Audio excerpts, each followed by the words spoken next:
In Victorian England, death was not hidden away as it often is in modern times, but was instead woven into the very fabric of daily existence. It was a constant, unrelenting presence, a shadow that lingered in the nursery, the parlor, and the quiet countryside lanes. Disease swept through towns without warning, carrying infants to the grave before they had spoken their first words, stealing mothers in childbirth, and felling fathers in the prime of their working years. Families were accustomed to wearing black for months, sometimes years, a visible reminder that mourning was not a private wound but a public duty. The passing of a loved one was not merely a personal tragedy, it was a cultural ritual observed with strict codes of conduct, etiquette, and symbolism. For the Victorians, grief was not something to be hurried. It was measured in crape draped over doorways, in black armbands, in the deliberate avoidance of bright colors. Widows were expected to retreat from society for years, living almost as ghosts themselves, dressed in the unrelenting black that declared to the world their sorrow and their respect for the departed. Children grew up knowing the weight of loss before they understood the fullness of life. To live was to expect death, and to grieve was as natural as breathing. Queen Victoria herself set the tone for this cultural obsession. When her beloved Prince Albert died in 1861, she descended into mourning so deep it became legendary. She wore black for the rest of her life, retreating from public view, her sorrow mirrored by the nation. Her grief gave permission, even encouragement, for an entire society to cling to mourning rituals with fervor. To mourn elaborately was to prove one's love, one's devotion, one's moral fiber. To grieve in silence was considered unfeeling, almost indecent. Thus mourning became both performance and penitence, a way of showing both the depth of love and the proper respect for the dead. In this culture, objects of remembrance were everywhere. Locks of hair were snipped from the dead and braided into jewelry, framed in lockets, or woven into rings. Mourning cards were printed with solemn verses and handed to friends and family.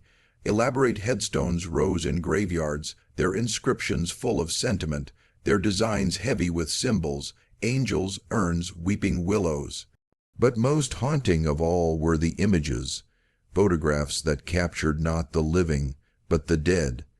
The invention of photography arrived just as Victorian society's obsession with mourning reached its height. A daguerreotype, though expensive, gave even middle-class families the chance to possess something extraordinary, a likeness of their loved one preserved forever. In an age when portraits painted by hand were beyond the reach of ordinary people, photography democratized memory. For many families, the post-mortem photograph was the only image they would ever have of a child, a husband, a wife. To own it was to hold on to the presence of the deceased, to refuse to let them vanish completely into the silence of the grave. What seems macabre to modern sensibilities was, to Victorians, an act of devotion. They posed their dead as if asleep, dressed them in their finest clothing, propped them in chairs, even arranged them with their siblings or parents for a final family portrait. Eyes were sometimes painted open on the finished photograph, giving the eerie illusion of wakefulness. Children might be placed with a favorite toy. Mothers cradled infants they would never nurse again. To capture such images was not seen as grotesque, but as tender, an attempt to defy death with the permanence of a photograph. And yet, beneath this cultural ritual lay a deeper anxiety. Death was not only omnipresent, but terrifying in its finality. Faith promised reunion in the afterlife, but the photograph gave something tangible in the present. It was proof that the loved one had existed, that they had occupied a place in the family, that their face would not be erased by time. In a world where death often came too suddenly for last words or farewells, the photograph was both substitute and solace. The practice was also bound up with Victorian ideas of respectability and morality. A proper family did not simply bury their dead, they honored them visibly. To have no mourning rituals was to suggest coldness, poverty, or even moral failure. Thus the photograph became part of a performance of grief, shared with visitors, displayed in parlors, preserved in albums. It was both private relic and public statement, a way of saying, "We loved and we lost, and here is the proof of both." But not everyone approved. Even in its own time, there were whispers of unease, of superstition, of the uncanny. Some felt that capturing the dead in an image trapped their spirit, binding it unnaturally to the world of the living. Others simply shuddered at the sight of a child propped in eternal stillness beside its living siblings. Yet the practice persisted, driven by grief too strong to care for propriety. In this way, Victorian society created a world in which death was not hidden but staged, not hushed but memorialized. The obsession with mourning turned parlors into shrines, albums into mausoleums, and photographs into fragile wards against the oblivion of forgetting. It was a time when grief was not allowed to fade quickly, but was instead cultivated, honored, and displayed. For the Victorians, to forget was the greatest sin, and to remember, even through the unsettling image of a corpse dressed as if still alive, was the truest form of love. The rise of photography in the 19th century was nothing short of revolutionary, and in the Victorian imagination, it carried an aura of magic as well as science. To look into a lens and see an image etched permanently onto glass or paper seemed a miracle, a way of snatching time itself and holding it still. In a world so fragile, where disease and accident could snuff out a life without warning, the photograph became a new kind of relic, a safeguard against the erasure of memory.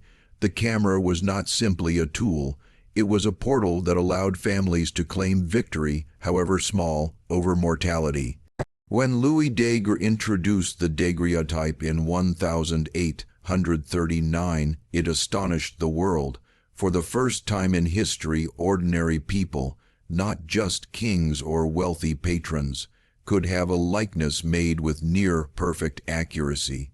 The daguerreotype was expensive at first, and the process was slow and delicate. Subjects had to remain perfectly still for long minutes as light burned their image onto a polished metal plate coated in silver and iodine.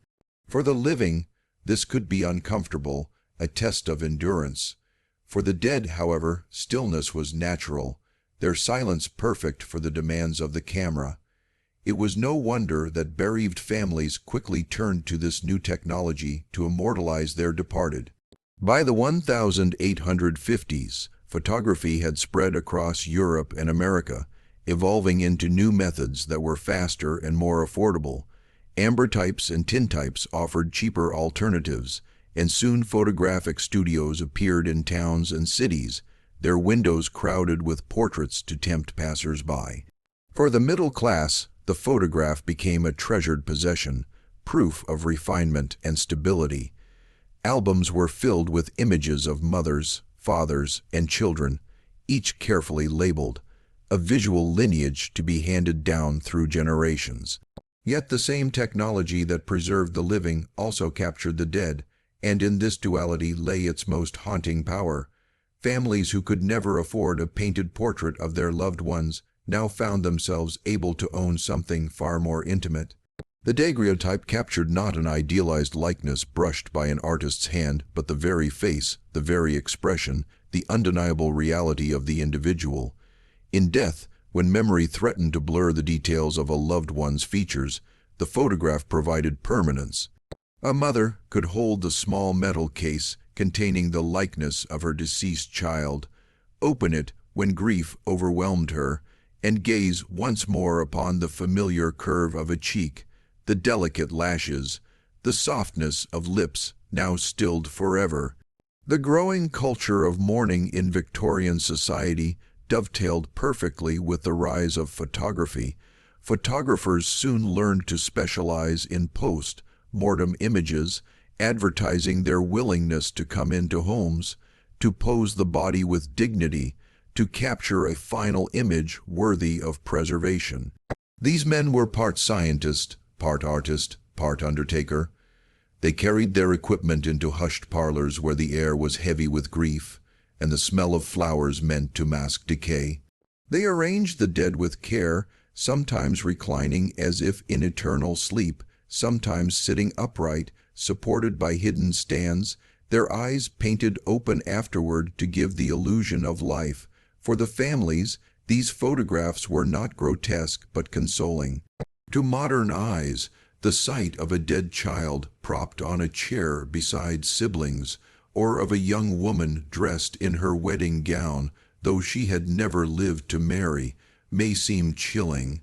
But to the Victorians it was a way of softening death, of pretending, if only for the moment of the photograph, that the loved one had not completely left them. Death was transformed into a kind of performance, and the photograph became the stage on which the final act of life was played. As the technology improved, the practice became more widespread. By the mid-19th century, families of modest means could afford at least one photograph of their deceased, and in many cases, that single image was the only picture ever taken of the person. Infants and young children were frequent subjects, victims of the era's high mortality rates. Parents dressed them in their best clothes, arranged toys in their hands, or posed them with siblings in an effort to capture the illusion of peaceful slumber. These images were cherished, carried in lockets, displayed on mantelpieces, or tucked into albums alongside the living, for to the Victorians, the dead remained part of the family. What made the photograph so powerful was not just its realism, but its intimacy. Unlike a painting, which could flatter or embellish, the photograph was a direct trace of light reflecting from the subject's face. To hold a photograph was, in a sense, to hold the imprint of the loved one themselves. It felt as though part of their essence had been trapped in silver and glass.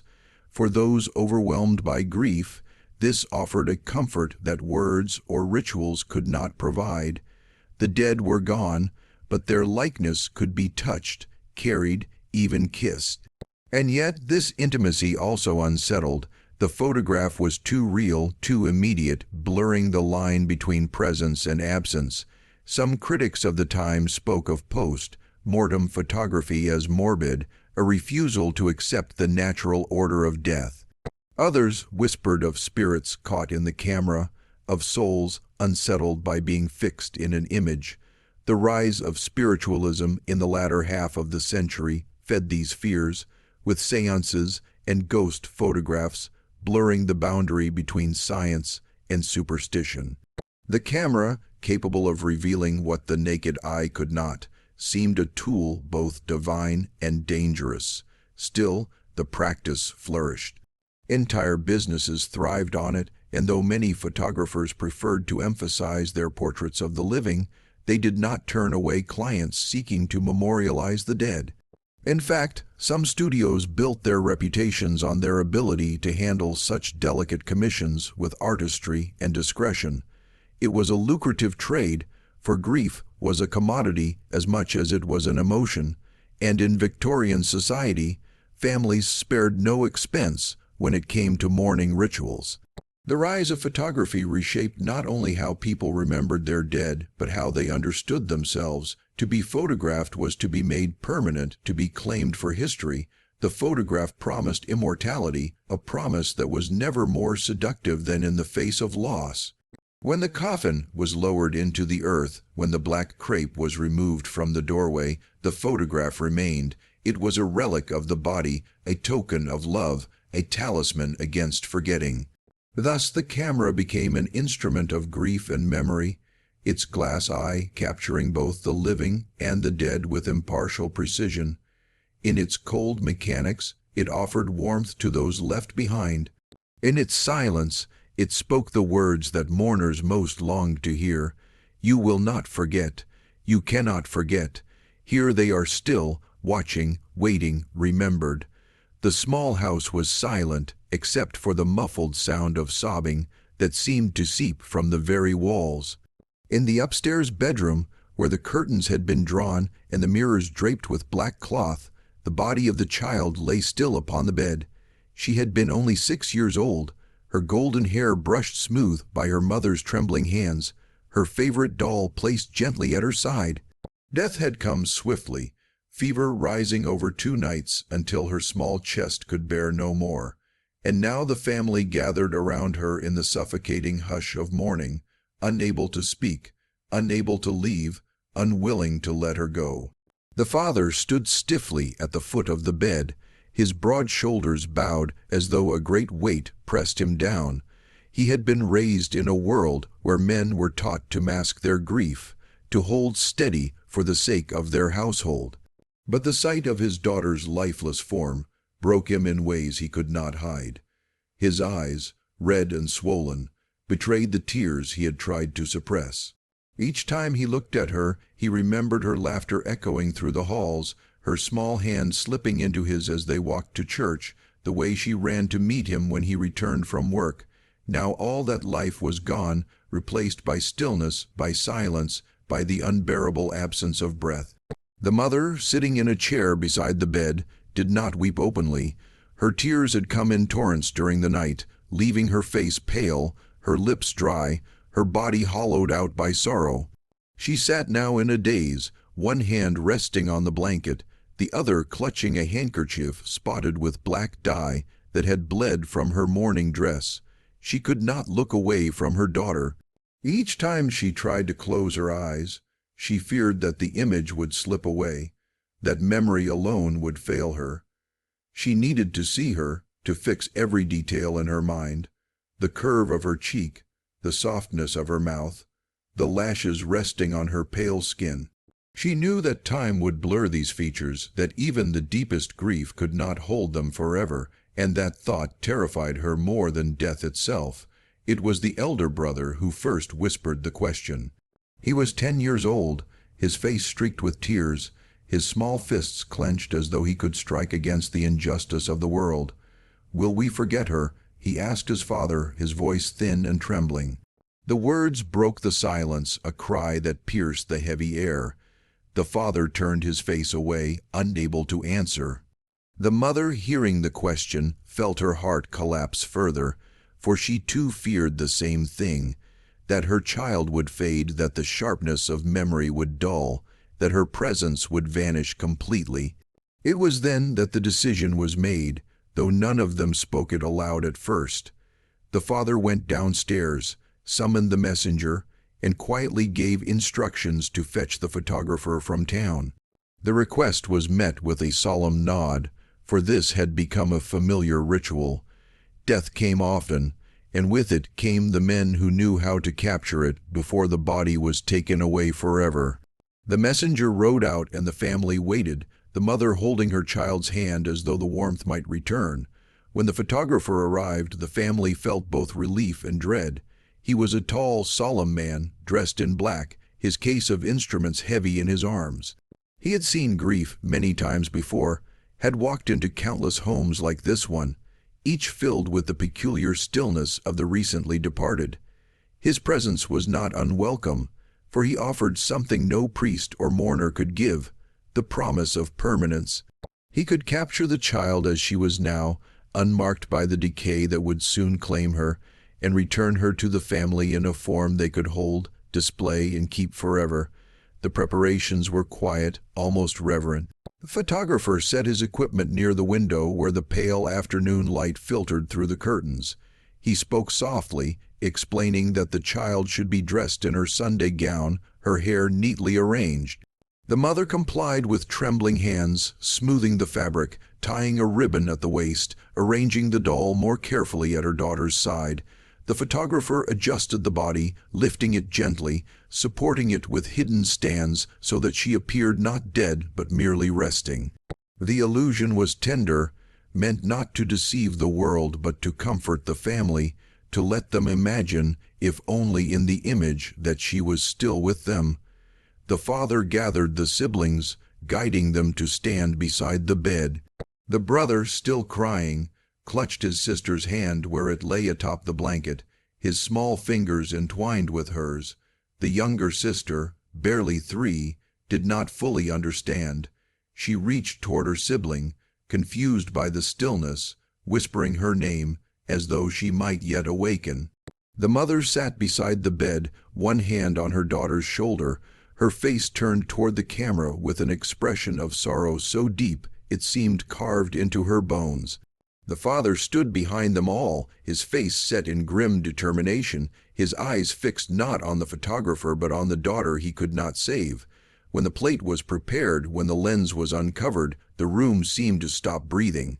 The light poured over them, captured in silver and glass, imprinting forever the tableau of grief. It was over in minutes, yet it felt like an eternity. When the photographer closed the lens, replaced the cover, and carefully removed the plate, the spell broke. The family stirred, their sobs returning, their silence shattered by the weight of what had just been done. Days later, when the image was returned to them, housed in a small case lined with velvet, the mother opened it with trembling hands. There was her daughter, serene in her final sleep, dressed as though ready for church, her doll nestled at her side. Around her stood the family, eyes red with sorrow, but together, united in grief. The mother wept again, but this time the tears were mingled with relief. She knew now that she would not forget. She could look upon her daughter's face whenever she wished, could trace with her finger the outline of features that death had taken.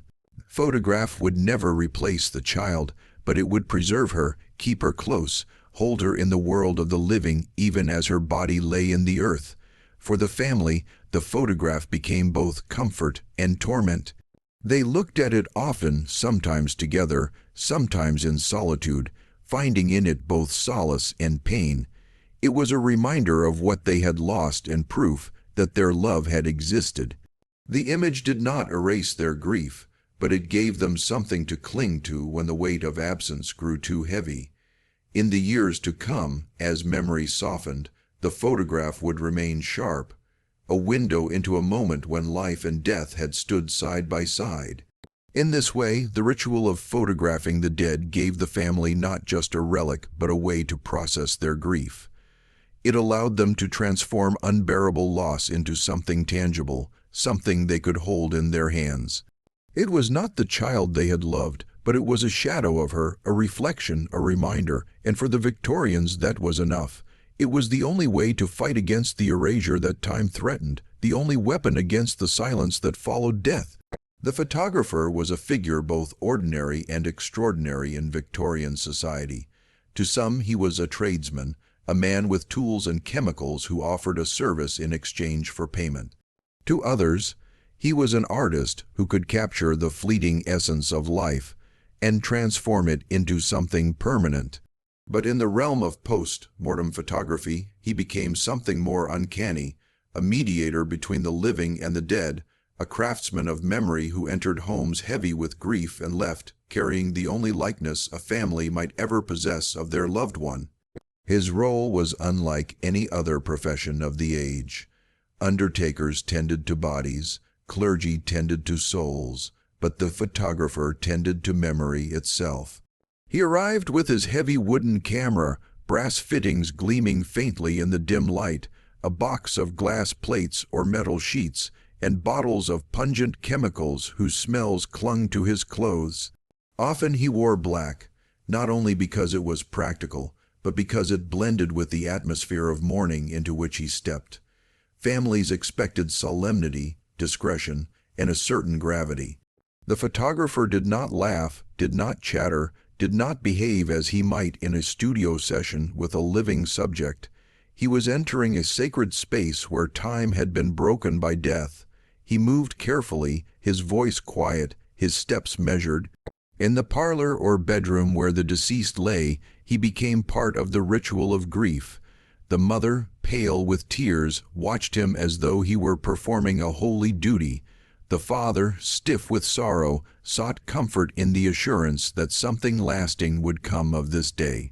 The siblings, confused or frightened, clung to one another while the photographer set about his work. He was used to such scenes. He had seen mothers faint, fathers collapse, children cry out in terror at the sight of their sibling dressed and posed as though asleep. But he did not falter.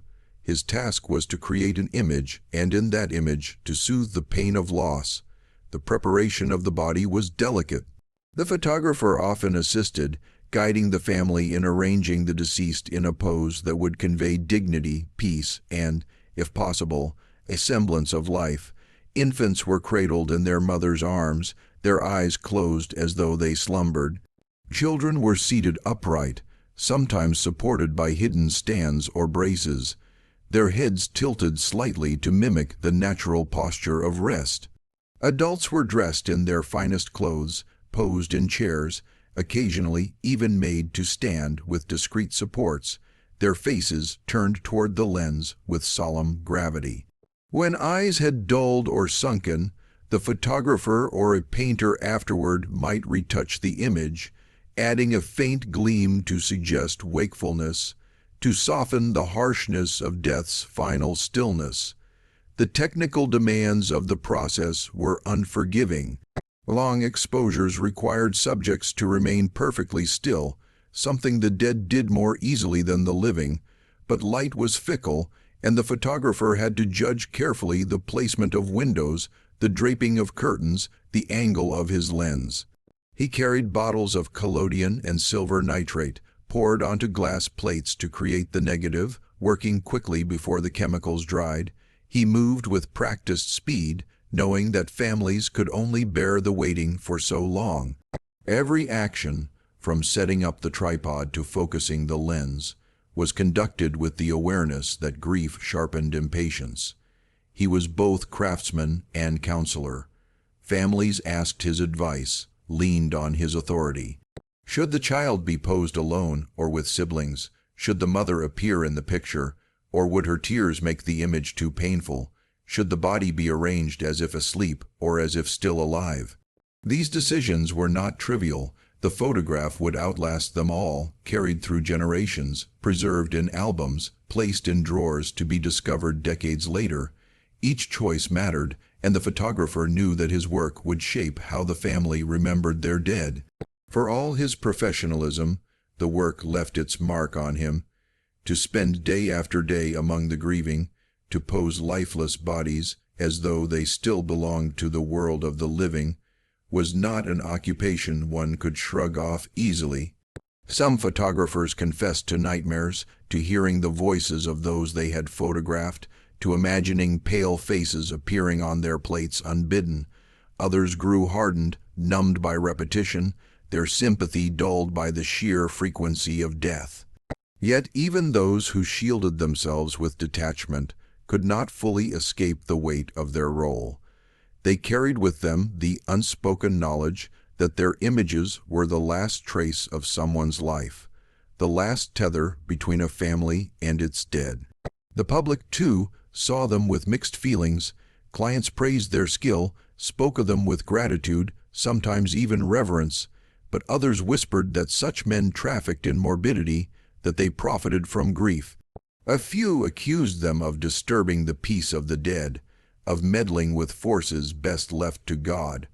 Rumors circulated of unscrupulous photographers who posed strangers with the dead to create scenes for profit, or who displayed anonymous post-mortem images in their shop windows to attract attention. Whether true or exaggerated, such stories added to the aura of unease surrounding the profession. Yet despite criticism, the demand never ceased. Death was too common, grief too universal, and the hunger to remember too powerful. Photographers of the dead continued to be summoned to cottages and manors, to city apartments and country estates. They crossed thresholds into spaces where mourning hung heavy, set up their cameras, and performed their quiet labor. They left behind not just images but artifacts of love, tokens of memory that families clutched in their darkest hours. In time, many of these men faded into anonymity. Their names were not inscribed on the backs of the photographs, their artistry uncredited. The families remembered the images, not the man who created them. Yet in a sense, the photographers lived on in every album, every locket, every velvet-lined case that held their work. They were silent witnesses to grief, artisans of memory, guardians of faces that might otherwise have been lost. Their role, though rarely celebrated, was indispensable in a society that refused to let death erase the presence of its loved ones. and so the photographer remained a liminal figure, standing between science and art, life and death, presence and absence. He was not the mourner, yet he bore the weight of mourning. He was not the priest, yet he offered a kind of sacrament. He was not the family, yet he entered their most intimate sorrow. Through his lens, he froze the boundary between this world and the next, giving to the grieving what they desired most, the illusion, however fleeting, that their loved one was not entirely gone. The photographs lingered long after the grieving families had folded away their mourning clothes, after the black crepe had been removed from doorways, after the sounds of daily life had returned to houses that once echoed with silence. They were small things: paper carts de visite, carefully mounted cabinet cards, tintypes tucked into velvet-lined cases, but they carried immense weight. Each one was a silent witness, holding within its fragile surface the last image of a life that could no longer be touched. For the families, these photographs became sacred objects. A mother might keep the likeness of her lost child by her bedside, running her fingers over the stiff card as though touch could restore warmth to the absent face.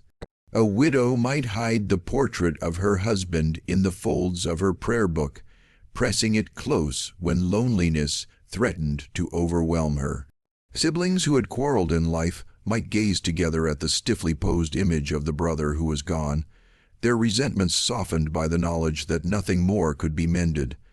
The photograph bore witness to their grief, their love, their yearning, without ever speaking a word. To look upon such an image was to be reminded that death was never far away. The Victorian household lived with mortality in ways that modern sensibilities can scarcely comprehend. Epidemics swept through towns, taking children in days. Accidents on farms or in factories claimed lives in an instant. Mothers died in childbirth, fathers from fevers, infants from coughs that lingered too long. Each photograph testified to this precariousness, whispering from its sepia tones that life was fleeting, that memory was fragile, that love endured even when breath had ceased. But the photographs did more than mourn, they preserved. In an era before snapshots, before cameras were common in every hand, many people never sat for a studio portrait while alive. The cost was too great, or the opportunity too scarce. For countless families, the first and only image ever captured of their child was after death, when grief pressed them to call for the photographer. Thus, the post-mortem photograph became not only a token of loss, but also the sole record of existence. Without it, the child's face would fade from memory, carried only in the recollections of parents whose own lives were often cut short. With it, generations to come could look upon the image and know, however faintly, the one who had come before. These photographs were not always hidden away.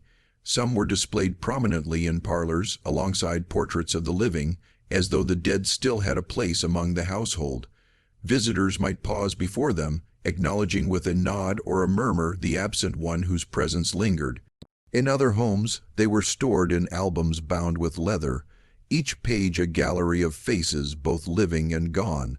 Turning those pages was an act of remembrance, and each photograph spoke silently of the family's endurance through sorrow. Over time, the images took on layers of meaning beyond what the sitters or their families ever intended. To descendants, they became not only records of individuals but windows into a vanished world.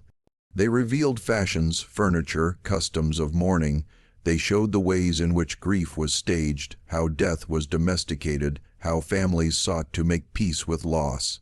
Each photograph became a cultural witness, documenting an era's confrontation with mortality as much as the person depicted within it. For those who gazed upon them, the photographs carried a strange duality. On the one hand, they were profoundly intimate, tokens of private sorrow never meant for public eyes.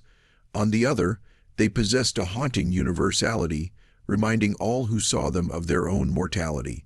The gaze of the still child, the serene posture of the mother, the stiff dignity of the father, all of them seemed to whisper across time, "This too shall be your fate." In that sense, the photographs bore witness not only to the death of individuals, but to the inevitability of death itself. The silence of these images was perhaps their most powerful quality. Unlike words, which could be disputed, or memories, which could fade, the photograph remained mute and unchanging. It did not tell the story of the life lived, nor explain the circumstances of the death. It simply existed, holding the moment forever still. That very silence demanded interpretation. Each viewer brought to the photograph their own emotions, their own memories, their own fears. A grieving mother saw in it comfort. A curious child saw in it mystery. A historian centuries later saw in it testimony of a culture's relationship with mortality. There was also, hidden within the silence, a tension between truth and illusion. The photographs could be manipulated, eyes painted open, cheeks tinted with artificial color, postures arranged to mimic life. In these small deceptions lay a desperate hope to make the dead appear less dead, to soften the harshness of reality. Yet, even with such retouching, the stillness could not be disguised entirely. Viewers sensed it, felt the unnatural quiet in the tilt of a head, the weight of a hand. The silence of the photograph spoke more eloquently than words ever could of the gulf between life and death. As years passed and mourning customs changed, some families locked the images away, embarrassed by what came to be seen as morbid. Yet the photographs endured, hidden in attics, preserved in drawers, tucked into books. They survived floods, fires, the dispersal of estates. When rediscovered generations later, they carried with them the accumulated silence of decades. To hold one was to feel the weight of lives long gone, of grief once raw, but now almost unfathomable. They remained silent witnesses even when no one alive could name the face they showed. In the end, their silence was their strength. In a world where words failed before the enormity of death, where tears could not bring back what was lost, the photograph stood as a mute companion to sorrow. It bore witness without judgment, without intrusion, without end. Families passed them down, not always with explanations, but with reverence. And so these fragile tokens of grief became enduring relics of love, reminding all who looked upon them that even in silence, memory speaks. As the 19th century gave way to the 20th, the culture that had once embraced post-mortem photography began to shift. Death had not grown rarer. Disease and accident still claimed countless lives, but the way society viewed death and mourning changed dramatically. The silent witness of the camera, once seen as a natural extension of grief, began to feel unsettling to a world that was modernizing at breathtaking speed. Urbanization brought with it a sense of anonymity. Families that had once lived close to their dead, tending bodies in their own parlors, now increasingly entrusted the rituals of death to undertakers and funeral parlors. Where once it was expected that children would see a sibling laid out in the family home, now many parents shielded them, believing that such sights were unhealthy or traumatizing. The intimacy between life and death that had characterized Victorian households slowly gave way to a cultural distancing. Photography itself was transforming. With the rise of the Kodak camera and the democratization of image making, portraits of the living became far more common. Families could now afford to capture images of their children and loved ones throughout their lives, from infancy to adulthood. The post-mortem photograph, once necessary because no living portrait had been made, became less essential. When a loved one died, families already had photographs to remember them by, photographs where they laughed, played, lived. These were preferred to the final stillness of the corpse. At the same time, shifting social attitudes cast a shadow over the practice. What had once been considered tender remembrance began to be regarded as morbid curiosity. Exhibiting a post-mortem photograph in the parlor, once a respectable act of mourning, came to seem distasteful to a generation eager to distance itself from the heavy rituals of Victorian death culture. Black crepe on doorways, elaborate mourning dress, year-long periods of visible grief, all these customs fell out of favor as modernity redefined death as something to be hidden, minimized, sanitized. Medical advances also played their role. As science and public health began to extend life expectancy, death seemed less omnipresent, less inevitable in daily life. Middle-class families who once buried multiple children might now raise them to adulthood. The grim familiarity with loss that had made post-mortem photography so natural no longer dominated the cultural imagination. Instead, death became something that happened elsewhere, behind hospital doors, in institutions, out of sight. The less it was seen, the less it was photographed. For photographers themselves, the change was stark. Those who had once built reputations on their ability to capture the dead now found fewer commissions. Studios shifted focus to weddings, family portraits, commercial work. Some who had once carried their heavy cameras into mourning households abandoned the practice altogether, finding it difficult to reconcile the new distaste for death with their livelihood. A few lingered, particularly in rural areas where customs died slowly, but the tide of culture was against them. Yet even as the practice faded, the photographs remained. Families did not destroy them. They were too precious, too deeply entwined with memory. Instead, they were tucked away, placed in drawers or albums, less openly displayed but never discarded. They lingered as artifacts of another time, silent reminders of a world in which death had been integrated into daily life rather than concealed from it. The very discomfort they began to evoke was a measure of how profoundly cultural attitudes had shifted. The photographs also began to acquire a different kind of significance. No longer merely objects of private mourning, they became historical documents, evidence of a vanished culture. Anthropologists, historians, and collectors sought them out, not for the personal grief they represented, but for what they revealed about Victorian life and death. To these later eyes, the images were both haunting and fascinating, records of a time when grief was expressed in forms modern society found strange. The descendants who discovered them often felt a conflicted awe.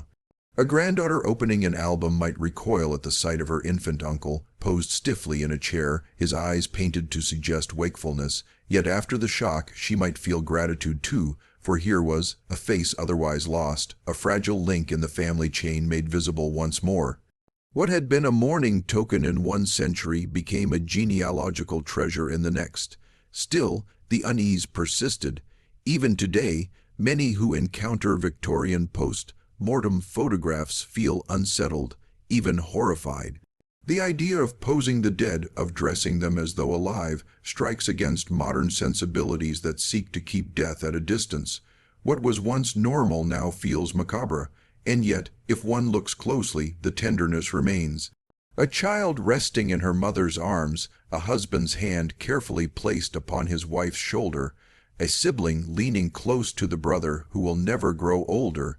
These gestures of love transcend time, speaking even to those who cannot imagine making such an image themselves. The shift in attitudes did not erase the photographs, it only changed their meaning.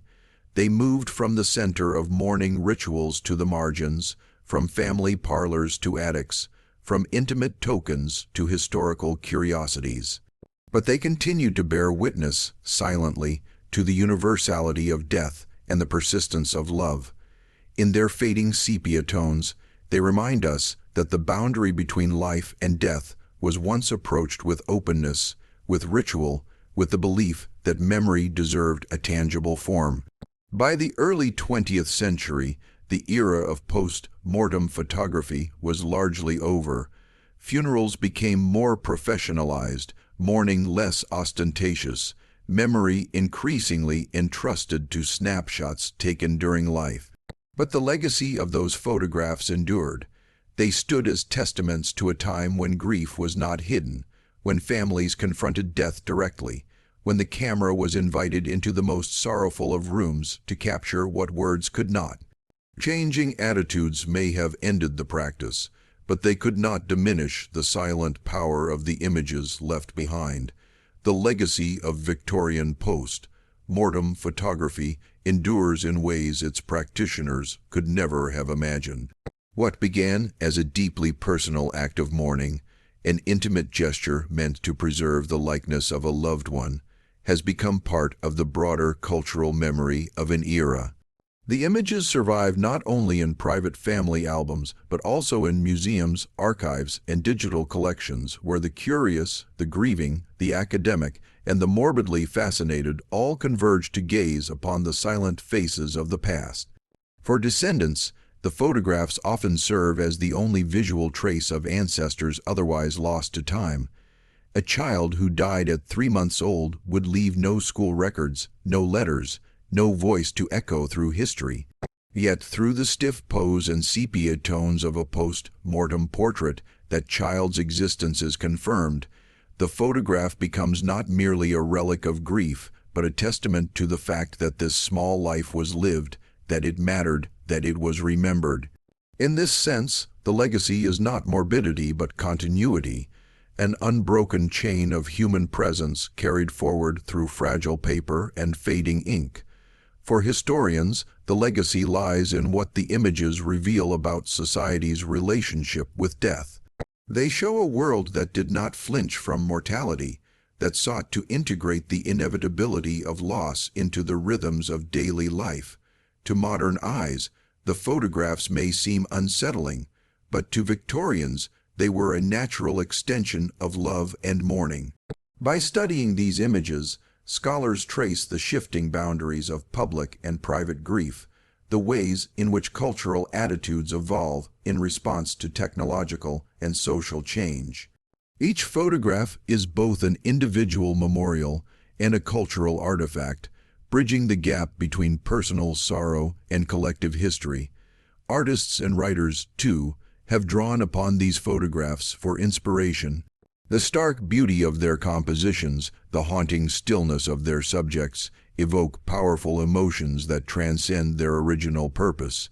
In literature, they serve as symbols of memory, of absence, of the fragile line between presence and loss. In visual art, they inspire explorations of mortality, of the passage of time, of the persistence of identity beyond death. The legacy of these photographs extends beyond documentation. It becomes a language through which modern creators grapple with themes as old as humanity itself. The photographs also provoke reflection on the role of technology in shaping human remembrance. When the camera was new, its ability to freeze time seemed almost magical. To capture the face of the dead was to challenge death's finality, to hold onto something that would otherwise vanish. Today, in an age saturated with images, where countless photographs are taken daily and often discarded just as quickly, the deliberate weight of a single, carefully posed portrait stands in stark contrast. It reminds us of a time when photographs were rare, precious, and deeply meaningful. The legacy of post-mortem photography, then, is also a reminder of the value of the image itself, of its power to preserve not only appearance but emotion. There is, too, a more troubling legacy. For some, the photographs are unsettling curiosities, their circulation in auctions and online forums raising questions about exploitation. What does it mean that images once sacred tokens of private mourning are now collected by strangers, studied as artifacts, or displayed as curiosities of the macabre? The ethical tension between honoring the memory of the dead and commodifying their likeness lingers, a reminder that the boundary between respect and voyeurism is fragile. Yet even in this context, the photographs continue to bear witness, demanding recognition of the humanity behind their images. Perhaps the most enduring legacy, however, is the reminder of love's persistence. Beneath the Victorian costumes, the painted eyes, the stiff poses, lies a universal truth. Families could not bear to let go without holding onto something. The camera gave them that possibility, and in doing so revealed the depth of their devotion. Whether the subject was a child posed with her favorite toy, a father seated in his Sunday best, or a mother arranged with flowers in her lap, the impulse was always the same, to say, "You were here, you will not be forgotten." That impulse transcends culture and century, making the photographs as moving today as they were to those who first commissioned them. In the modern era, where death is often hidden away, these images call us to confront what we prefer to avoid. They remind us that mourning is not weakness but testament to love, that remembrance is not morbidity but reverence. They challenge us to question how we, in our own time, will preserve the memories of those we lose. Will we scroll through endless digital images, or will we create something as deliberate and enduring as those Victorian portraits?